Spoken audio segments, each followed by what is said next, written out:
بسم اللہ الرحمن الرحیم نحمدہ ونصلی علی رسولہ الکریم اما بعد۔ محترم حضرات، نبی کریم صلی اللہ علیہ وسلم کی زندگی میں بڑا بدلاؤ نبوت کے بعد آیا، یعنی نبی کریم صلی اللہ علیہ وسلم کو نبی بنایا گیا۔ نبی بننے سے وقت سب سے پہلی جو ہے آپ صلی اللہ علیہ وسلم پر وحی بھیجی گئی۔ وحی جو ہے یہ اللہ رب العزت کی طرف سے جبرائیل علیہ السلام لے کر آتے ہیں، اور وحی میں یہ ہوتا ہے کہ جبرائیل علیہ السلام جب لے کر آتے تھے تو آگے اور پیچھے کئی ہزار فرشتے ہوتے تھے جو جبرائیل علیہ السلام کی حفاظت کے لیے ساتھ آتے تھے، حالانکہ اس کی ضرورت نہیں تھی، لیکن چونکہ بعد میں چل کر ایک سوال یہ پیدا ہو سکتا ہے کہ کیا پتہ جبرائیل علیہ السلام نے بیچ میں کچھ تبدیل کر دیا ہو، یا راستے میں شیطان وغیرہ مل گیا ہو اور اس شیطان نے زبردستی قرآن کریم کی کوئی بات بدلوا دی ہو۔ یہ ایک ڈر تھا، یہ ڈر تو نہیں کہہ سکتے، لیکن یہ کہ لوگ یہ سوال کر سکتے تھے، اس لیے اللہ رب العزت نے اس کی حفاظت کے لیے پہلے ہی سے یہ کیا کہ جبرائیل علیہ السلام جو خود بڑے طاقتور فرشتے اور ان کے آگے پیچھے بھی فرشتے ہوتے تھے، اور اسی وقت سے جنات وغیرہ جو آسمان میں جاتے تھے ان کا راستہ بند کر دیا گیا کہ اب یہ آسمان میں جا نہیں سکتے تھے، راستہ بند ہو گیا۔ تو وحی جو ہے وہ آپ صلی اللہ علیہ وسلم کے پاس الگ الگ طریقے سے آتی تھی۔ بخاری شریف میں روایت ہے، ایک روایت میں آپ صلی اللہ علیہ وسلم نے فرمایا کہ وحی کے وقت یہ ہوتا تھا کہ مجھے ایک آواز سنائی دیتی، جیسے گھنٹی کے بجنے کی آواز ہوتی ہے یا مکھیوں کے بھنبھنانے کی جو آواز ہوتی ہے، ایسی آواز سنائی دیتی۔ ایک شکل یہ کہ جبرائیل علیہ السلام اپنی اصلی شکل میں آتے وحی لے کر، ایک یہ کہ جبرائیل علیہ السلام کسی انسان کی شکل میں آتے، زیادہ تر حضرت دحیہ کلبی رضی اللہ تعالیٰ عنہ بڑے خوبصورت صحابی ہیں، انہی کی شکل میں جبرائیل علیہ السلام آتے تھے۔ تو یہ الگ الگ طریقے ہیں جو وحی لے کر آتے تھے، اور وحی بہت زیادہ بھاری ہوتی تھی۔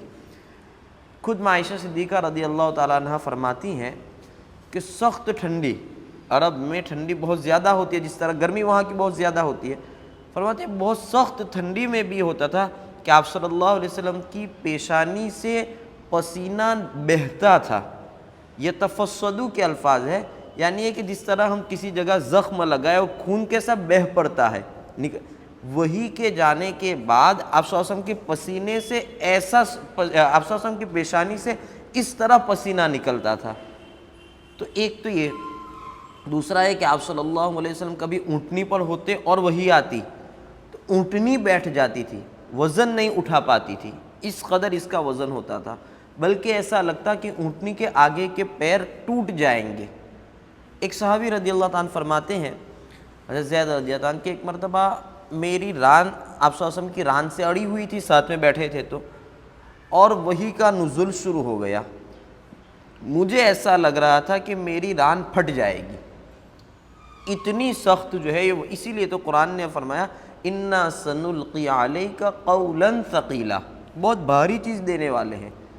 اس کی کتنی طاقت ہوگی کہ حقیقت میں اس حالانکہ کچھ ہوتا نہیں تھا، صرف الفاظ ہوتے تھے۔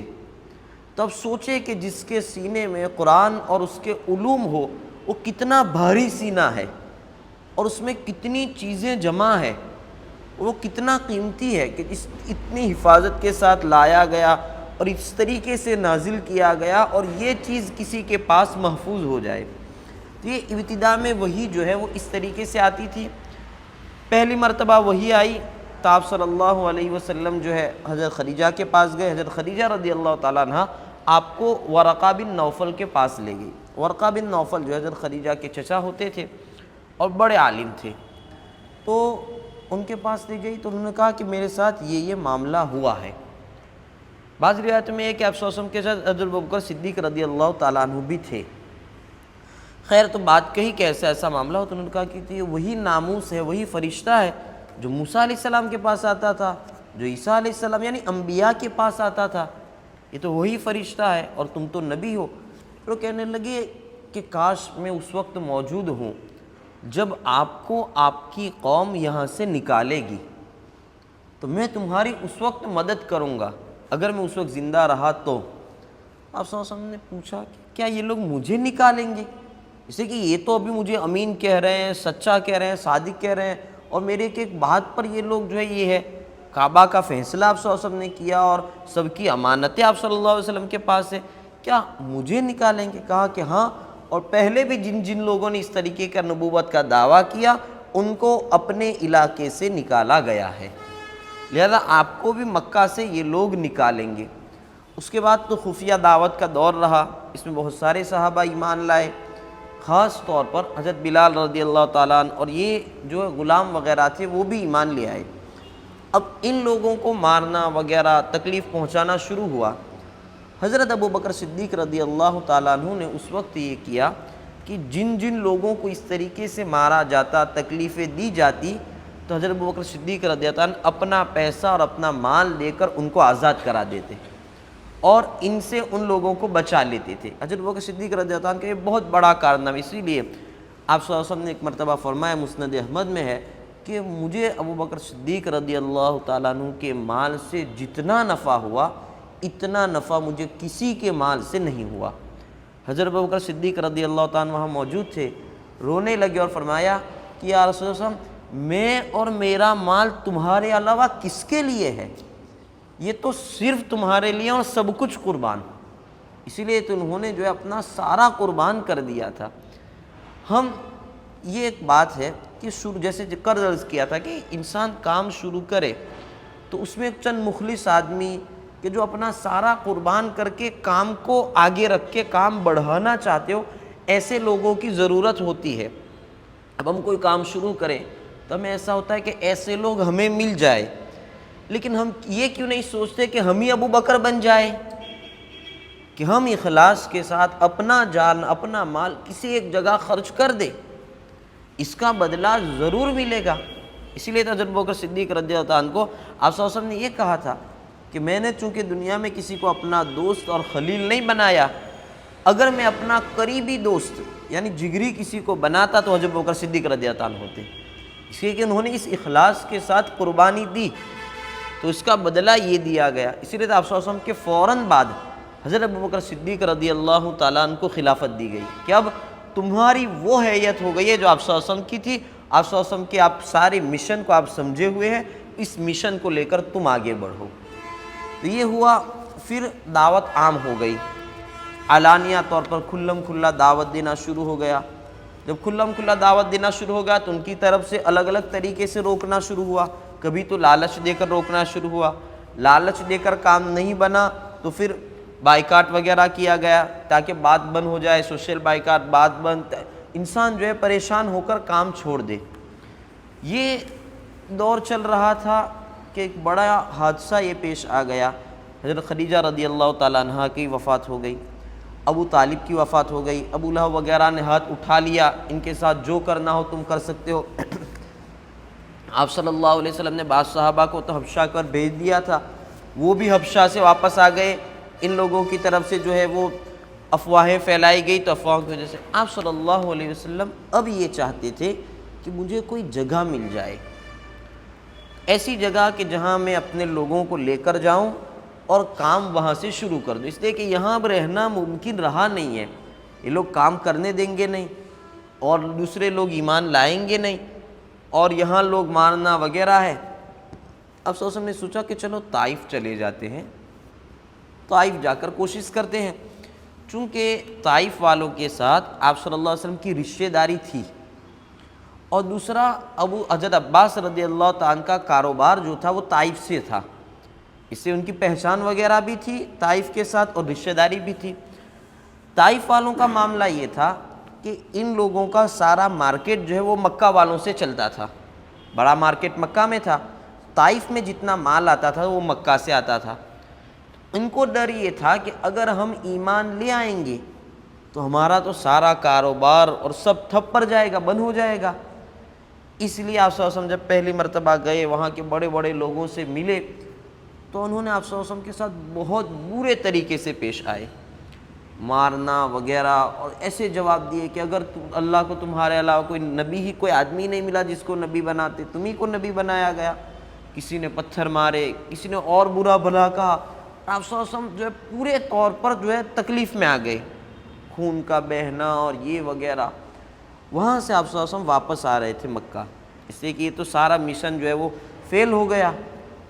آ رہے تھے، راستے میں ایک جگہ آپ صلی اللہ علیہ وسلم بیٹھے، جہاں آپ صلی اللہ علیہ وسلم نے دعا بھی پڑھی، وہاں دعا وغیرہ مانگی اور بیٹھے تھے۔ تو عتبہ اور شیبہ، یہ دو ربیعہ کے بیٹے ہیں، غزوہ بدر میں سب سے پہلے انہی کو جہنم رسید کیا گیا۔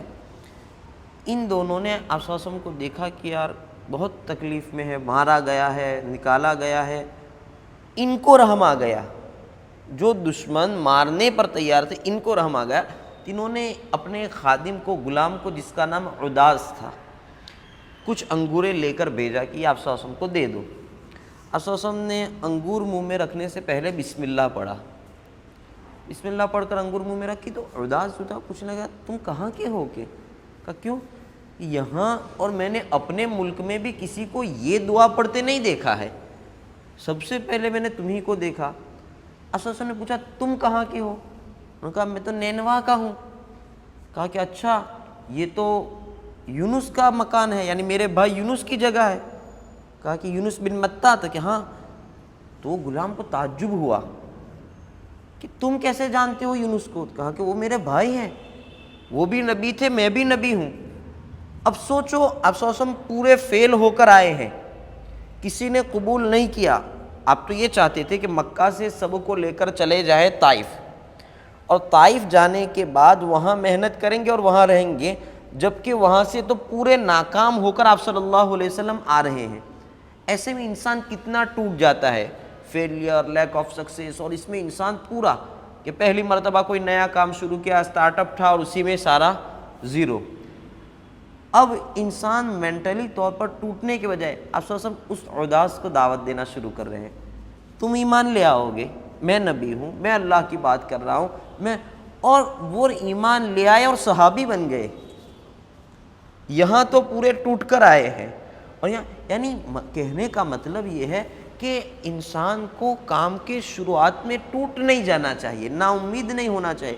پہلی مرتبہ کام کر رہے ہیں، بہت تھوڑے لوگ ہوئے، یہ ہوا، اب ہمارا کیا، اب دوسری مرتبہ کرنا ہی نہیں ہے، یہ وقت نہیں۔ اب ہمارے پاس تو 2-4 آدمی بھی ہیں، ان کے پاس، آپ صلی اللہ علیہ وسلم کے پاس تو ایک بھی نہیں، اور بالکل ختم کر دیا گیا، امید بھی نہیں رہی وہاں جانے کی۔ اس کے باوجود یہاں آئے اور ایک آدمی ملا تو اس کو دعوت دی اور وہ ایمان لے آئے۔ اسی رات آپ صلی اللہ علیہ وسلم عشاء کے بعد پڑھ رہے تھے، اور جو جناتوں کا راستہ بند ہوا تھا وہ دنیا میں تلاش میں نکلے تھے کہ ہمارا راستہ بند کیوں ہو گیا، ہم اوپر تک جو جاتے تھے تو ہمارا راستہ کیوں بند ہوا۔ اسی رات انہوں نے آپ صلی اللہ علیہ وسلم کو کلام پاک پڑھتے ہوئے سنا اور وہ ایمان لے آئے۔ وہاں یہ ہوا کہ یہ نہیں لائے، یعنی اللہ رب العزت کی طرف سے یہ بھی ہمت دلائی گئی کہ انسان تو انسان، جنات بھی تم پر تو ایمان لا رہے ہیں، نا امید ہونے کی اب کیا بات رہی۔ اسی میں آپ صلی اللہ علیہ وسلم کو معراج پر بلایا گیا۔ معراج پر آپ صلی اللہ علیہ وسلم کو جو بلایا گیا، آپ صلی اللہ علیہ وسلم تو اپنے مکان پر تھے۔ روایت میں یہ ہے کہ نیند اور بیداری کے بیچ کی حالت تھی کہ ابھی نیند آ جائے گی، ابھی شروع جس کو کہتے ہیں۔ یا تو 3 فرشتے آئے 2 کے سہارے، یا 2 فرشتے آئے اور آپ صلی اللہ علیہ وسلم کے پہلے تو سینہ چاک کیا گیا اور جو ہے سینہ وغیرہ کو غسل دیا گیا، شق صدر یہ 4تھی مرتبہ کا ہوا، اور اس کے بعد آپ صلی اللہ علیہ وسلم کو پہلے لے جایا گیا مکہ سے بیت المقدس تک، فلسطین، اور وہاں آپ صلی اللہ علیہ وسلم گئے براق پر، وہاں تک حضرت جبرائیل علیہ السلام اپنے ساتھ لے گئے۔ روایتوں میں یہ بھی ہے کہ آپ صلی اللہ علیہ وسلم نے براق کو باہر باندھا، جبرائیل علیہ السلام آپ صلی اللہ علیہ وسلم نے، اور وہاں سارے انبیاء اس انتظار میں کہ آگے کون بڑھے نماز پڑھانے کے لیے، میں بڑا ہوں میں آگے بڑھ جاؤں، یہ نہیں۔ آدم علیہ السلام یہ کہتے بھائی میں بڑا ہوں میں آگے فلاں، کوئی نہیں۔ آپ صلی اللہ علیہ وسلم گئے اور اس کے بعد نبی کریم صلی اللہ علیہ وسلم نے نماز پڑھائی، اور یہ جو ہے اسراء اس کو کہتے ہیں، اس سفر کو کہا جاتا ہے اسراء۔ سبحان الذی اسری بعبدہ لیلا من المسجد الحرام الی المسجد الاقصی، کہ یہاں سے آپ صلی اللہ علیہ وسلم کو لے جایا گیا۔ اس کے بعد معراج شروع ہوئی۔ بعض جو سیرت نگار ہیں بہت سارے، جس کو مچھا وغیرہ بھی سمجھتے ہیں، خیر ان لوگوں نے معراج کے واقعے کا انکار کیا ہے، اور یہ کہ بھائی قرآن کریم میں تو صرف اسرا کا تذکرہ ہے کہ مکہ سے بیت المقدس تک جانے کا ہے، اس کے اوپر کا تذکرہ قرآن میں نہیں ہے، لیکن صحیح حدیثوں میں ہے۔ تو وہ یہ بھی کہتے ہیں کہ بخاری یہ روایتوں میں ہے، لیکن عقلی طور پر یہ بات قبول نہیں کی جا سکتی، اس لیے انہوں نے اس کا انکار کر دیا ہے کہ وہ اس کی روایتیں بہت ساری الگ الگ ہے، یا عقل میں یہ بات نہیں آتی وغیرہ وغیرہ، اس لیے انہوں نے جو ہے معراج کا انکار کر دیا ہے۔ اور بعض لوگوں کا، بلکہ یہاں تک کہ جب عائشہ صدیقہ رضی اللہ تعالیٰ عنہ کی بعض روایتوں سے یہ معلوم ہوتا ہے کہ بعض کا یہ ماننا ہے کہ آپ صلی اللہ علیہ وسلم جو ہے جسم کے بغیر صرف روح گئی تھی آسمان پر، لیکن حقیقت یہ ہے کہ آپ صلی اللہ علیہ وسلم اپنی جسم اور روح کے ساتھ گئے تھے۔ اس کے علاوہ بھی آپ صلی اللہ علیہ وسلم کو معراج ہوئی، یا تو خواب میں ہوئی یا صرف روح گئی، ایک سے علاوہ معراج ہوئی، لیکن ایک مرتبہ تو آپ صلی اللہ علیہ وسلم خود اپنے جسم کے ساتھ گئے ہیں۔ اور ہر آسمان پر پہنچتے تو سب سے پہلے یہ کہ جبرائیل علیہ السلام آواز دیتے کہ اب ہمیں آسمان میں اندر آنا ہے۔ پہلے آسمان پر حضرت آدم علیہ السلام تھے، کہا کون؟ کہ جبرائیل، اوپر آنا ہے، کہ آنا ہے، کون ہے ساتھ میں؟ کہ محمد صلی اللہ علیہ وسلم۔ وہ پوچھ رہے ہیں ان کو بھی آنے کی اجازت ہے؟ کہ ہاں آؤ۔ وہاں آدم علیہ السلام سے ملاقات ہوئی۔ آدم علیہ السلام ایک طرف دیکھتے خوش ہوتے، دوسری طرف دیکھتے تو گویا کہ غمزدہ معلوم ہوتے۔ پوچھا گیا ایسا کیوں؟ اس طرف میری وہ اولاد ہے جو جنت میں جائے گی، اس طرف میری وہ اولاد ہے جو جہنم میں جائے گی۔ جنت والوں کو دیکھ کر خوشی ہوتی ہے اور جہنم والوں کو دیکھ کر غم ہوتا ہے۔ پھر دوسرے حضرت عیسیٰ علیہ السلام سے ملاقات ہوئی، پھر حضرت ہارون علیہ السلام سے، خضر علیہ السلام، الگ الگ نبیوں سے ہر جو ہے آسمان پر ملاقات ہوتی گئی، حضرت موسیٰ علیہ السلام سے، اور آخر میں حضرت ابراہیم علیہ السلام ٹیک لے کر بیٹھے ہوئے تھے کس پر؟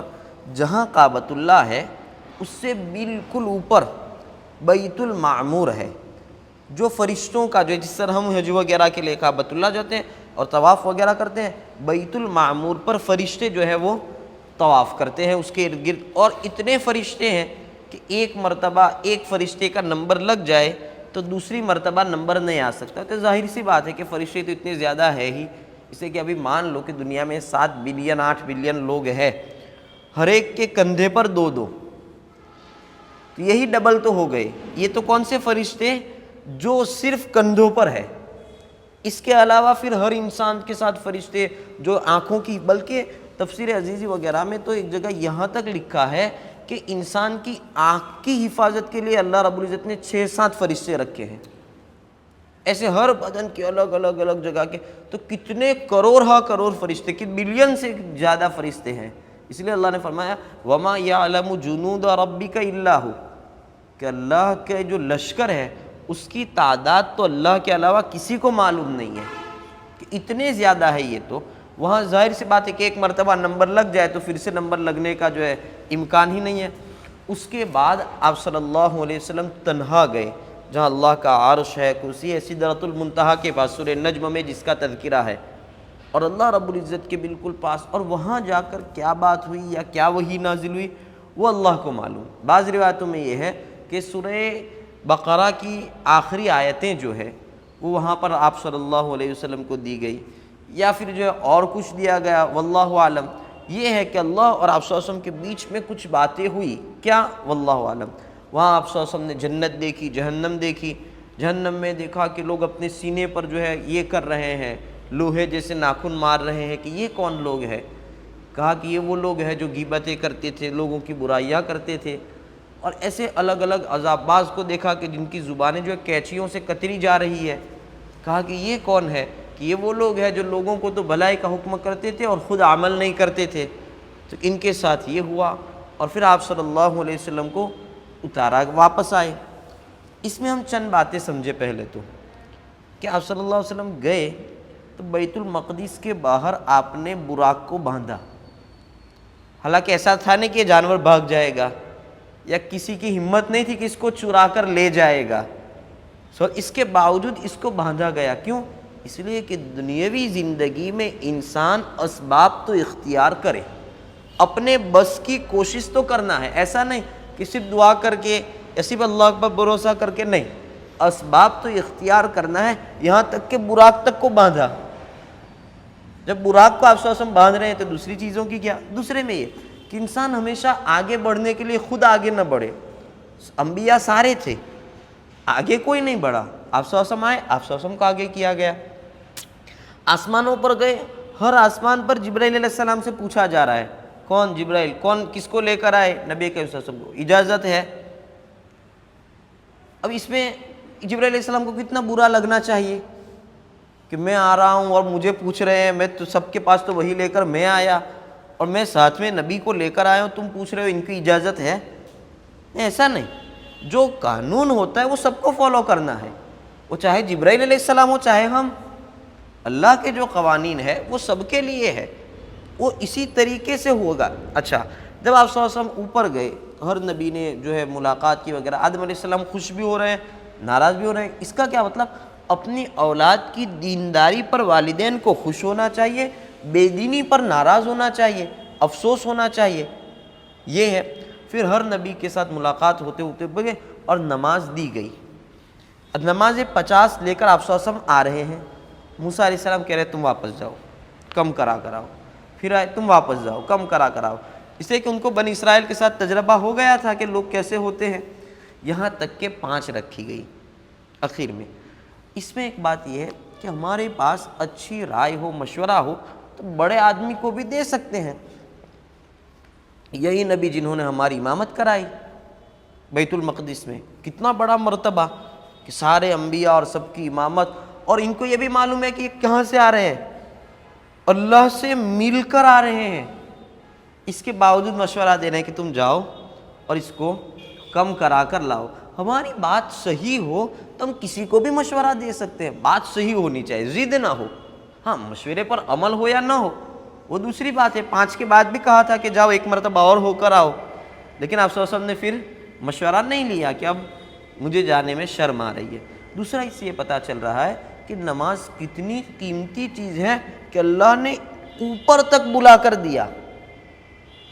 اور یہ اصل معراج تو ہوئی اس لیے تھی کہ آپ صلی اللہ علیہ وسلم کو تسلی دینی تھی, ہمت دلانی تھی کہ اگرچہ خدیجہ رضی اللہ عنہا کی وفات ہو گئی اور ابو طالب بھی چلے گئے اور تم جو ہے طائف وغیرہ میں بھی ٹوٹ کر آئے ہو اور تمہارے پاس کوئی نہیں ہے, ہم تمہارے ساتھ ہیں. اور اب دعوت اور مضبوط ہو گئی. کیوں؟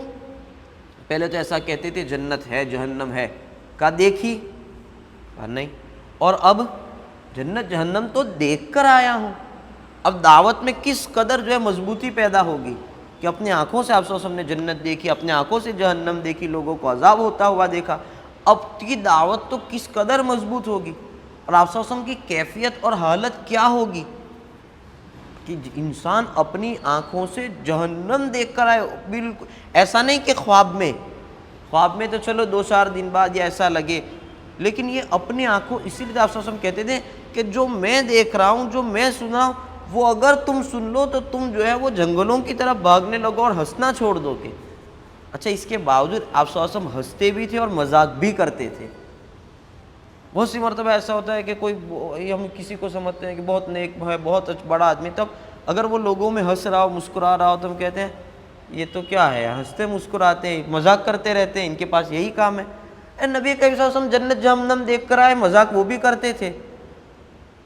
ان سے بڑی کیفیت تو کس کی ہوگی, لیکن وہ بھی مذاق کر. تو ہمارا تو کیا حال ہے, ہم بھی تو کر سکتے ہیں. یہ ہے.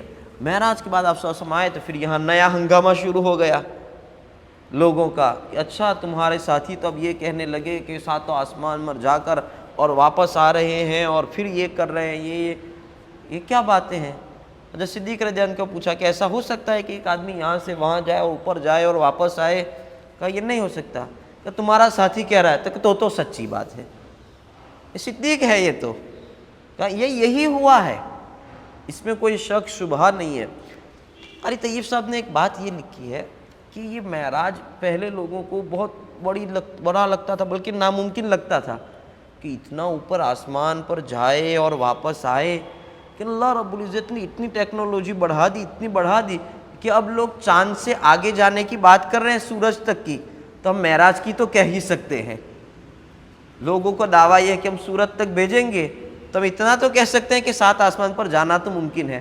اور یہ تو ابھی اتنی ٹیکنالوجی ہے, کیا پتہ 100-200 سال بعد اتنا بڑھ جائے کہ لوگ جو ہے 2 منٹ 5 منٹ میں جا کر آنے لگے. تو تمہارے پاس یہ چیزیں تمہاری بنائی ہوئی ہے, وہ اگر تمہیں یہاں تک لے جا سکتی ہے تو ہمارا براق کیوں نہیں لے جا سکتا. اس لیے یہ کوئی ایسی بات نہیں ہے کہ ناممکن ہو. لوگوں کو سب سے زیادہ خاص طور پر جن جن غیر مسلموں نے آپ صلی اللہ علیہ وسلم کی سیرت لکھی ہے، سب نے معراج کے واقعے کو اسی طرح لکھ دیا ہے کہ یہ تو افواہ ہے. اور اس کی وجہ کیا کہ انہوں نے اپنی عقل کے اعتبار سے یہ سوچو کہ ان کے پاس ایمان، ہم تو یہ کہہ دیں گے کہ آپ صلی اللہ علیہ وسلم کا معجزہ ہے اور ہوا ہے، آپ صلی اللہ علیہ وسلم کی انگلیوں سے پانی نکلا ہے، آپ صلی اللہ علیہ وسلم کے سامنے کنکریوں نے کلمہ پڑھا ہے، ہم تو ان باتوں کو بھی مانتے ہیں، تو معراج بھی ہم تو مانیں گے. لیکن ظاہر سی بات ہے جس کے پاس ایمان نہیں ہے تو کہے گا کہ یہ تو عقل میں آنے والی بات ہی نہیں ہے. تو اسی لیے تو معراج کے بعد وہ لوگ سوال کرتے تھے، آپ صلی اللہ علیہ وسلم نے سب بتلا دیا. یہاں تک کہ مکہ والوں کے بعض قافلہ والوں نے بھی دیکھا تھا کہ کچھ جا رہا ہے، انہوں نے بھی بعد میں گواہی دی، اور آپ صلی اللہ علیہ وسلم نے ساری چیزیں بتلا دی. وہاں ایسی مسجد ہے، یہ ہے، یہ ہے، یہ کھڑکیاں وغیرہ وغیرہ جو بھی انہوں نے سوال کیے، وہ اس سے پتہ چلا کہ یہ حقیقت میں ہوا ہے. اور پھر یہ لوگ دوسری چیز لے کر آئے، اچھا معراج کر ہی سکتے ہو تو لو چاند کے ٹکڑے کر کے دکھاؤ، تمہارے پاس اتنی پاور ہے، اتنی طاقت ہے، یہ نہیں تو اب یہ کرو. ایک چیز یہ ہے کہ انبیاء علیہ السلام معجزہ دکھانے میں کوئی کسی یہ نہیں ہے، کسی کے تابع نہیں ہے کہ کوئی کہے کہ یہ دکھا دو اور دکھا دے. اور معجزہ انبیاء کے ہاتھ میں نہیں ہوتا، اللہ کی طرف سے اتنی طاقت دی جاتی ہے، جس وقت اللہ کی طرف سے دیا جائے اسی وقت ہو سکتا ہے. ایسا نہیں کہ روزانہ رات کو اٹھ کے چلو چاند کے 2 ٹکڑے کرتے ہیں، ایسا نہیں ہے. اور دوسری بات کہ معجزہ جو ہوتا ہے یہ اللہ کی طرف سے آخری جو ہے ان کے لیے وارننگ ہوتی ہے. یہاں مان لو، یہ نہیں مانا اب ختم.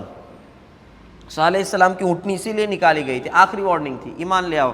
کہا کہ اونٹنی نکال کے دکھاؤ پہاڑ سے، دکھا دی، نہیں ایمان لائے، سب کو ختم کر دیا گیا. آپ صلی اللہ علیہ وسلم کہہ رہا کہ تم چاند کے ٹکڑے، آپ صلی اللہ علیہ وسلم نے کر کے دکھلائے اور لوگوں نے دیکھے، پھر کہنے لگے جادوگر آدمی ہے، چاند تک پہنچ گیا. پورا معاملہ ہی یہ کہ چاند تک، جادوگر آدمی ہے، چاند تک پہنچ گیا، اور معاملہ سارا ختم کر دیا. خیر، اب آپ صلی اللہ علیہ وسلم نے دوسری محنت شروع کی. طائف سے تو ختم ہو گیا، مکہ میں رہنا رہا نہیں ممکن. تو آپ صلی اللہ علیہ وسلم موسم حج میں یہ کرتے تھے کہ حضرت ابوبکر صدیق رضی اللہ عنہ وغیرہ کو کہتے تھے کہ مجھے قافلوں کے پاس لے جاؤ اور میں ان کے پاس جا کر دعوت دینا چاہتا ہوں، الگ الگ قافلوں کے پاس. تقریباً 15 قافلوں سے آپ صلی اللہ علیہ وسلم نے حج کے موقع پر ملاقات کی، الگ الگ.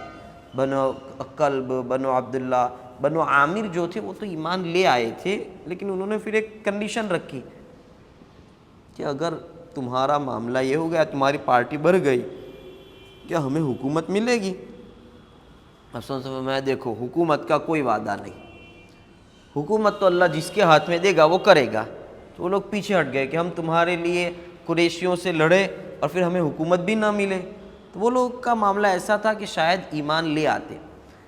حضرت ربیعہ بن عباد رضی اللہ عنہ فرماتے ہیں کہ میں بہت چھوٹا تھا، اپنے والد کے ساتھ حج میں گیا تھا. آپ صلی اللہ علیہ وسلم دعوت دیتے تھے ہر قبیلے کے پاس، کہ ہمارے قبیلے کے پاس آئے دعوت دے رہے، تم ایمان لے آؤ، اللہ کی عبادت کرو، اللہ کے علاوہ کو چھوڑ دو، یہ وغیرہ بہت دعوت دی. آپ صلی اللہ علیہ وسلم دعوت دے رہے ہیں اور پیچھے ایک آدمی کے کھڑا ہے. جیسے آپ صلی اللہ علیہ وسلم کی بات ختم ہوتی ہے وہ شروع کرتا ہے، یہ جو ہے تمہیں اپنے لات اور عزا اور تمہارے معبودوں سے اور شیاطین سے اور جنوں سے تمہیں الگ کرنا چاہتا ہے، اور یہ تمہیں جو ہے پرانے طریقے سے نئے طریقے پر لانا چاہتا ہے، اس کی بات مت ماننا. حضرت ربیعہ بن عباد اپنے والد کو پوچھتے ہیں یہ پیچھے والا کون ہے؟ کیا کہ ان کی خاندان کا ہے ابو لہب. تم سوچو کہ کیا بیت رہی ہوگی، ہم یہاں اپنے ایک بات کہہ رہے ہیں، ہماری بات ختم ہوئی اور پیچھے والا یہ کہہ رہا ہے کہ اس کی بات مت ماننا. آپ صلی اللہ علیہ وسلم کے دل پر کیا گزرتی ہوگی. اس کے باوجود آپ صلی اللہ علیہ وسلم نے 15 قبیلوں سے ملاقات کی، ایک کے بعد ایک، ایک کے بعد ایک، ایک کے بعد ایک. کس قدر آپ صلی اللہ علیہ وسلم کا قلب اور دل بڑا ہوگا. ہمیں تو یہ ہوتا ہے کہ ایک مرتبہ اگر ہمارے ساتھ یہ پیش آ جائے یا کوئی ہمیں منہ پر برا بھلا کہہ دے، دوسرے دن جانے کی ہمت ہماری نہیں ہوگی کہ کیا ان کو، اچھا اس میں آپ صلی اللہ علیہ وسلم کا کوئی فائدہ نہیں، فائدہ تو جو ایمان لائیں گے ان کا ہے، آپ صلی اللہ علیہ وسلم کا کوئی سامنے والوں کا. لیکن کس قدر آپ صلی اللہ علیہ وسلم کے دل میں درد تھا. ایک کس قدر ہمت کی بات. اسی لیے تو آیت میں اللہ نے 2 جگہ فرمایا لعلک باخع نفسک علی آثارہم ان لم یؤمنوا بہذا الحدیث اسفا، کہ تم اس غم میں اپنے آپ کو کھو دو گے کہ یہ لوگ ایمان نہیں لاتے، اپنے آپ کو اسی میں ہلاک کر دو گے تم. اللہ یہ کہہ رہے ہیں. اسی لیے تو بہت سے آیتوں میں آپ کو صرف اتنا کہہ دیا گیا کہ آپ کا کام تو صرف پہنچانا ہے. آپ یہ ٹینشن نہ لو کہ یہ لوگ قبول نہیں کر رہے، یہ آپ کا کام نہیں ہے. آپ کا کام تو صرف پہنچانا ہے، تم پہنچا دو بس، یہ قبول کرے یا نہ کرے. آپ تو صرف ان کو یاد دلانے والے اس طریقے سے. اسی دوران ہوا یہ کہ آپ صلی اللہ علیہ وسلم دعوت دے کر جا رہے تھے. مدینہ کے خجرج کے چند لوگ تھے، جہاں جس کو عقبہ ہوا پہلا دوسرا، ایسا سمجھو کہ یہ راستہ ہے اور یہ محراب جتنی جگہ سیدھا راستہ اور یہ محراب جتنا کونا ہے، جہاں 6 خجرج کے 6 آدمی تھے، صرف 6 آدمی وہاں. سوال یہ ہے کہ پتہ نہیں وہ 6 وہاں کیوں گئے تھے، اس لیے کہ وہ کوئی راستہ واسطہ نہیں تھا. راستہ تو یہ سیدھا ہے، یہ اس طرف مکہ ہے، اس طرف مدینہ ہے اور یہ بیچ میں راستہ ہے، مینا کے بعد کا جو راستہ ہے وہاں پر. اور چھوٹا سا کونا تھا، وہاں یہ 6 آدمی پتہ نہیں کھانا پکا رہے ہو یا کیا ہوگا، وہاں کیا کر رہے تھے نہیں معلوم. اکثر نے یہ لکھا ہے کہ یہی نہیں معلوم کہ یہ 6 یہاں کر کیا رہے تھے. اور اس سے بڑی بات کہ آپ صلی اللہ علیہ وسلم وہاں تک کیوں گئے، جو وہاں لوگ جمع بھی نہیں ہوتے، ٹینٹ لوگوں کے یہاں لگ رہے ہیں. آپ صلی اللہ علیہ وسلم کی کس قدر محنت کہ یہاں جا رہے ہیں وہاں جا رہے ہیں، کہاں وہاں 6 ہے تو چلو 6 کے پاس. وہاں ان کو جا کر دعوت دی کہ تم ایمان لے آؤ یہ وغیرہ. یہ مدینہ سے آئے ہوئے تھے، تو مدینہ میں جو بنو قریظہ اور وہ ہے یہودی ہے، وہ لوگ مدینہ میں جب بھی لڑائی ہوتی، چونکہ اوس خزرج اور ان لوگوں کا آپس میں بہت جھگڑا ہوا تھا، وہاں جنگ بعاث ہوئی تھی جو 120 سال تک چلی تھی، بڑی جنگ ہوئی. تو ان لوگوں کا جھگڑا تھا، تو وہ جب بھی جھگڑا ہوتا تو یہ کہتے تھے کہ آخری نبی آنے والے ہیں، آخری نبی جب آئیں گے تب ہم ان کے ساتھ مل کر تمہارا مقابلہ کریں گے، اس لیے ہم تمہیں اس وقت ختم کریں گے جب آخری نبی ہمارے پاس آئیں گے اور ہم ان کے ساتھ مل کر تمہارے مقابلے پر کھڑے رہیں گے. جب یہ بات ان کو یاد آیا کہ شاید یہی آخری نبی ہوں، اس لیے ان 6 نے آپ صلی اللہ علیہ وسلم پر ایمان، آپ یہ 6 صحابہ کرام آپ صلی اللہ علیہ وسلم پر ایمان لے آئے، جن کے نام اسعد بن زرارہ رضی اللہ تعالیٰ عنہ، عوف بن حارث رضی اللہ تعالیٰ عنہ، رافع بن مالک، جابر بن عبداللہ، عقبہ بن عامر اور قطبہ بن عامر رضی اللہ تعالیٰ عنہ. یہ سب سے پہلے یہ 6 آپ صلی اللہ علیہ وسلم پر ایمان لائے. جیسے مدینہ گئے تو مدینے میں چرچے ہونے لگے، باتیں شروع ہو گئی کس طریقے سے ہے اور یہ ہے اور باتیں کر. پھر آپس میں اوس اور خزرج کے دوسرے سال دوسرے لوگ آئے اور ان لوگوں نے بھی وہاں جو ہے یہ دیکھا تھا. دوسری مرتبہ جب آپ صلی اللہ علیہ وسلم کی ملاقات ہوئی وہ بھی وہاں پر ہوئی. دوسری ایک بات یہ کہ مدینہ والوں کو، یہ جو خزرج والوں نے آپ صلی اللہ علیہ وسلم کی بات سنی، باقی تو آپ صلی اللہ علیہ وسلم کی بات سن نہیں رہے تھے، ان 6 نے بات سنی. اس کے پیچھے چند چیزیں یہ تھی. ایک تو یہ کہ انہوں نے سنا تھا کہ یہودی یہ کہہ رہے ہیں. دوسرا یہ کہ ان لوگوں کو جنگ کے وقت ہتھیار کی ضرورت ہوتی تھی، چونکہ سامنے یہودی ہے اور یہودیوں کا اس وقت سے کاروبار ہتھیار بنانا ہے. یہودیوں کا آپ صلی اللہ علیہ وسلم کے زمانے ہی سے کاروبار ہتھیار بنانا ہے. بلکہ یہ لکھا ہے کہ زمانے جاہلیت میں جو جنگیں لمبی چلتی تھی 40 سال 120 سال، اس کی اصل وجہ یہ تھی کہ یہودی لوگ جنگ کو چلاتے رہتے تھے اور ہتھیار سپلائی کرتے رہتے تھے. تو ان کو جب ہتھیار چاہیے تھے تو یہودیوں کے پاس تو تھے، یہ اوس خزرج کے پاس ہوتا نہیں تھا. عبد المطلب آپ صلی اللہ علیہ وسلم کے جو دادا تھے وہ ان کی مدد کے لیے یہاں سے ہتھیار وغیرہ بھیجتے تھے. اس سے ان پر احسان تھا، آپ صلی اللہ علیہ وسلم کے دادا کا احسان تھا. اسی احسان کی وجہ سے انہوں نے بات زیادہ توجہ سے سنی، ورنہ عام طور پر آپ صلی اللہ علیہ وسلم کی بات وہاں اتنی سنی نہیں جاتی تھی. جب دوسری سال آئے تو انہوں نے بیعت کی، چند لوگوں نے، بار یا زیادہ آدمیوں نے آپ صلی اللہ علیہ وسلم کے ہاتھ پر، اور اس بیعت کو وہ کہتے ہیں بیعت النساء، عورتوں والی بیعت. بیعت النساء کیوں کہتے ہیں؟ اس لیے کہ اس بیعت میں آپ صلی اللہ علیہ وسلم نے جو کہا تھا وہ یہ کہا تھا کہ ہم جو ہے لوگوں کے ساتھ اچھے سے رہنا، اللہ پر ایمان لانا، چوری نہ کرنا، لوگوں کو تکلیف نہ دینا. جنگ پر بیعت نہیں ہوئی تھی. وہ لوگ کہتے ہیں کہ ایسی بیعت تو عورتیں کرتی ہیں، ان کے یہاں تو بیعت ہو تو جنگ پر ہونی چاہیے. تو اس بیعت کا نام ہی کہتے تھے کہ پہلی مرتبہ عقبہ اولیٰ میں آپ صلی اللہ علیہ وسلم کے ہاتھ پر ہم نے بیعت کی، اور وہ بیعت بیعت النساء تھی۔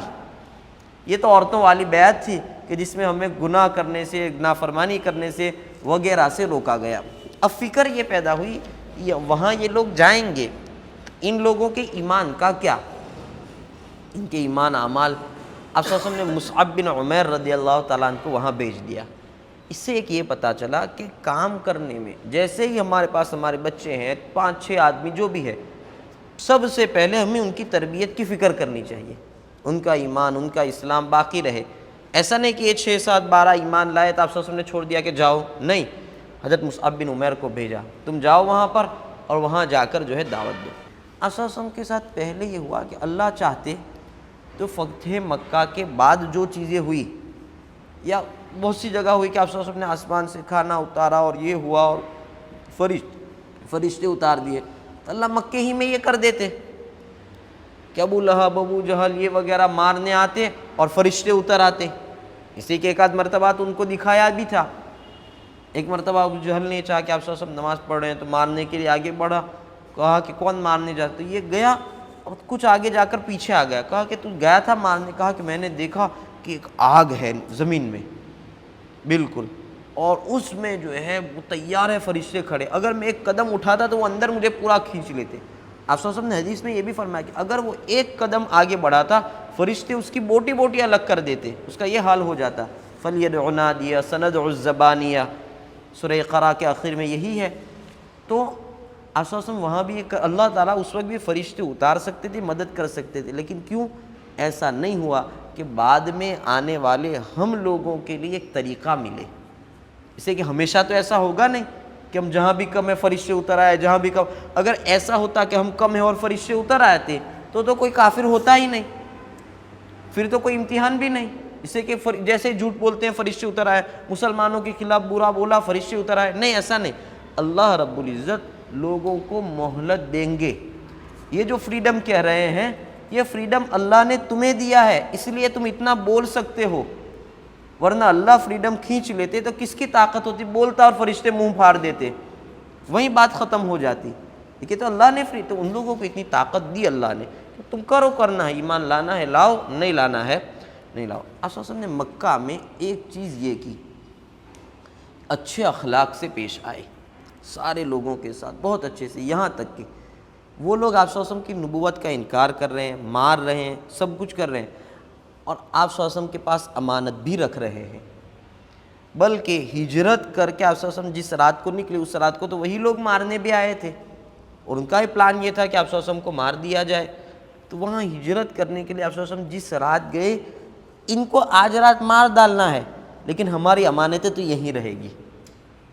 کیوں؟ ان کو معلوم ہے کہ امانت کی حفاظت، اور اس سے بڑی بات آپ صلی اللہ علیہ وسلم چاہتے تو سارا مال لے کر چلے جاتے، ایک طریقہ۔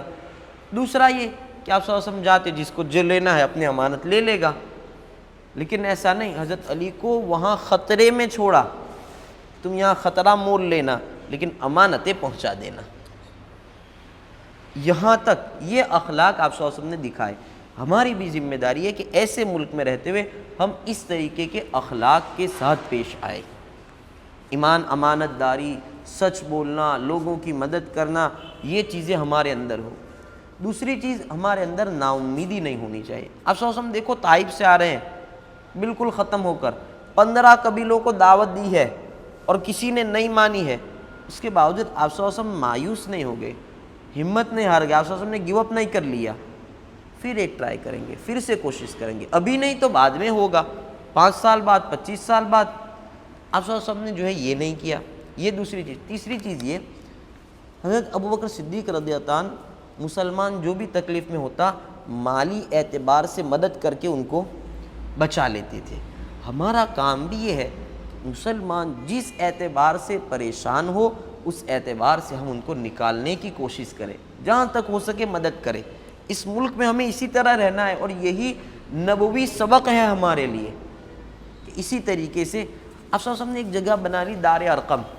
یہاں کیا، ہمارے لوگ یہاں جمع ہوں گے، ہم ان کو تعلیم دیں گے، ہم ان کو سکھائیں گے، پڑھائیں گے، یہ سب کریں گے۔ چنانچہ ہمارے پاس بھی ایسی جگہیں ہونی چاہیے، مدارس، اسکول وغیرہ، تاکہ اس ماحول سے لوگ بچ کر یہاں آئے۔ اسی لیے حضرت ابوبکر صدیق کہتا ہے اپنا مال خرچ کرتے رہتے تھے، یہ سارا مال جو لگے گا وہ ہمارے لوگوں کو جو ہے علم دینا، تعلیم دینا، ان کو بچانے کے لیے ہے۔ یہ ہمیں تعلیم دی جا رہی ہے کہ ایسی جگہوں پر تمہاری ایک خاص جگہ ہونی چاہیے، تمہارا بھی دار ارقم ہونا چاہیے۔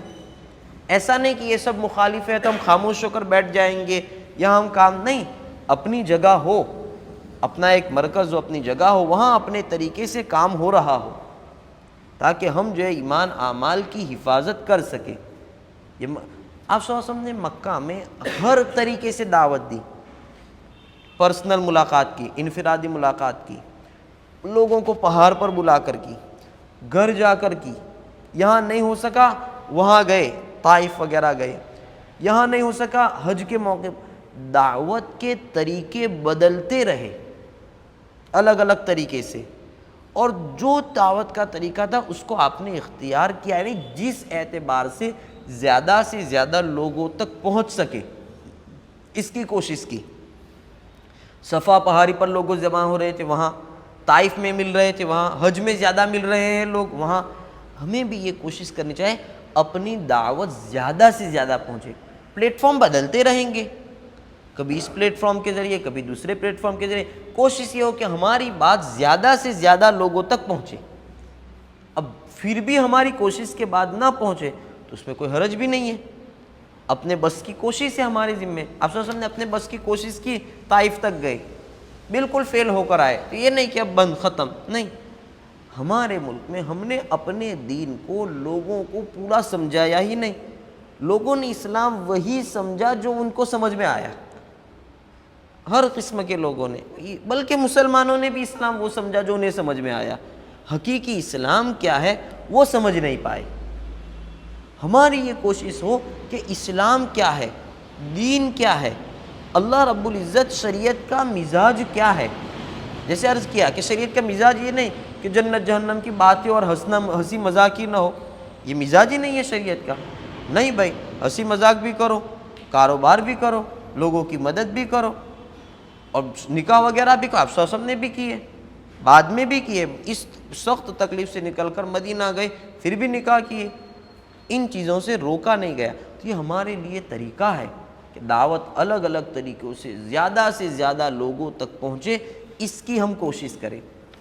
بہت آسان، بہت اچھا تھا کہ آپ صلی اللہ علیہ وسلم پہلے ہی سے مکہ چھوڑ دیتے 2-4 سال میں، کہ چلو یہاں سے اب دوسرا ملک بسا لے اور وہاں چلے جائے، وہاں رہیں گے، یہاں تو سب ان کا ہو گیا۔ نہیں، یہ طریقہ نہیں ہے، یہاں رہ کر پہلے پوری کوشش یہاں کریں گے، اور اگر کسی سبب سے یہاں سے وہاں جانا پڑا تو فکر ہمیں یہیں کی رہے گی۔